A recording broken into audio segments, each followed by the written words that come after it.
오늘은 2024년 9월 24일 화요일 집에 있는 교회 묵상의 집 1일 묵상 말씀이 우리와 함께 성경 읽기 열왕기하 12장 19절에서 21절 세번역 요아스의 나머지 행적과 그가 한 모든 일은 유다왕 역대 지략에 기록되어 있다. 요아스의 신하들이 영물을 꾸며 실라로 내려가는 길에 있는 밀로의 궁에서 요아스를 살해하였다. 그를 살해한 신하는 시므아스의 아들 요사갈과 소멜의 아들 여호사바드였다. 그가 죽으니 그의 조상들과 함께 다윗성에 장사하였다. 그의 아들 아마샤가 그의 뒤를 이어 왕이 되었다. 아멘. 말씀 묵상. 죽을 때까지 이 한 걸음으로. 7살에 남유다의 왕이 되어 40년 동안 남유다를 통치한 요아스 왕에 대한 말씀입니다. 오늘 이 말씀을 통해 주님은 우리에게 무엇을 말씀하시는 것일까요? 묵상해 봅니다. 7살에 남유다의 왕이 된 요아스는 제사장 여호야다의 가르침을 따라 일생 동안 주님 보시기에 올바른 일을 합니다. 그리고 요아스의 업적 중 가장 중요한 것은 성전을 수리한 것이었습니다. 성전의 헌금 제도를 개선하여 성전을 수리한 것입니다. 그러나 처음에 왕의 명령을 받고도 제사장들은 성전을 수리하지 않았습니다. 그러자 요아스는 성전 수리 책임자를 제사장에서 공사 감독관으로 교체합니다. 7절에서 16절 요아스 왕이 여호야다 제사장과 다른 제사장들을 모두 불러서 그들에게 말하였다. 어찌하여 아직 성전의 수리할 곳을 고치지 않고 있습니까? 이제는 더 이상 담당 회계로부터 돈을 받아 두지 말고 성전을 수리하는 데 쓰도록 직접 넘기게 하십시오. 제사장들은 이 일에 동의하여 제사장들이 백성으로부터 돈을 받거나 성전을 직접 수리하거나 하는 일을 하지 않기로 하였다. 제사장 여호야다는 궤를 하나 가져다가 그 뚜껑에 구멍을 뚫어 주님의 성전으로 들여와서 오른쪽 곧 제당 곁에 그것을 놓았다. 그래서 문을 지키는 제사장들이 주님의 성전으로 가져오는 모든 헌금을 그 궤에 넣게 하였다. 그 궤가 헌금으로 가득 찰 때마다 왕실 서기관과 대제사장이 와서 주님의 성전에 헌납된 헌금을 쏟아내어 계산하였다. 계산이 끝나면 그 헌금은 주님의 성전 공사를 맡은 감독관들에게 전달되었고 그것은 다시 주님의 성전을 수리하는 목수들과 건축자들에게 지불되었고 또 미장이와 석수에게도 지불되었으며 주님의 성전을 수리하는 데 드는 나무와 돌을 사는 데와 그 밖에 성전을 수리하는 데 필요한 경비로 쓰였다.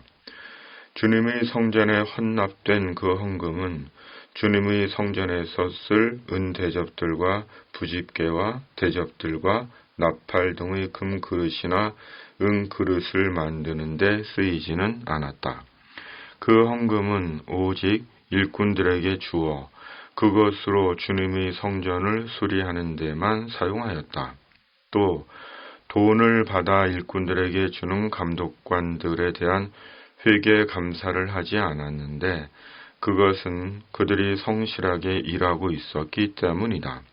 그리고 속건제와 속죄제에 바친 돈은 주님의 성전의 수입으로 계산하지 않았다. 그것은 제사장들의 몫이었기 때문이다. 아멘. 요아스는 성전에 헌납된 헌금을 감독관과 일꾼들의 몫과 제사장의 몫을 구분하여 성전 수리 공사가 진행되도록 한 것입니다. 하나님께 드린 교회의 헌금은 여러 명목으로 사용됩니다. 목회자의 생활비로 지급되고 교회의 필요한 여러 경비로 사용합니다. 그리고 모든 재정은 정상적인 절차를 거쳐 사용됩니다. 그러므로 어떤 누구라도 교회 재정을 임의로 사용할 수 없고 목사 맘대로 집행해서도 안 되고 몇몇 사람의 결정으로 사용돼서도 안 됩니다. 그것은 하나님의 재정을 마치 자기 돈처럼 쓰는 죄를 짓는 것이며 결국은 자기 생색을 내는 것입니다. 성도의 믿음의 실상은 돈에서 판가름 납니다. 예배를 드리고 안 드리고가 아니고 기도를 잘하고 못하고가 아니고 봉사를 하고 안 하고가 아니고 설교를 잘하고 못하고가 아닙니다.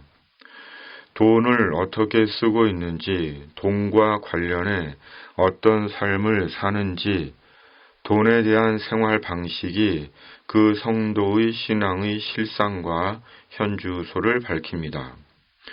하나님을 섬기는지, 돈을 쫓는지가 드러납니다. 그러므로 돈에 대해 정직해지고 청렴해지는 것이 중요합니다. 그렇지 않으면 우리 세상 떠날 때 돈 때문에 발가벗겨진 수치를 당할 것입니다. 돈과 관련해 어떻게 살았고 돈과 관련해 무슨 짓을 했는지 하나님은 다 아십니다. 우리가 세상 떠날 때 하나님은 우리의 남은 돈에 대해 물으실 것입니다. 얼마가 있고 어떻게 썼는지 물으실 것입니다. 그리고 그 남은 돈이 자신에게 하나님의 위로가 되고 수치가 될 것입니다. 부끄러운 구원이 될 수 있습니다. 특히 목사의 많은 돈은 더할 수 없는 수치가 될 것입니다. 그러므로 생전에 돈을 선히 의미 있게 사용해야 하는 것입니다. 돈이 많으십니까?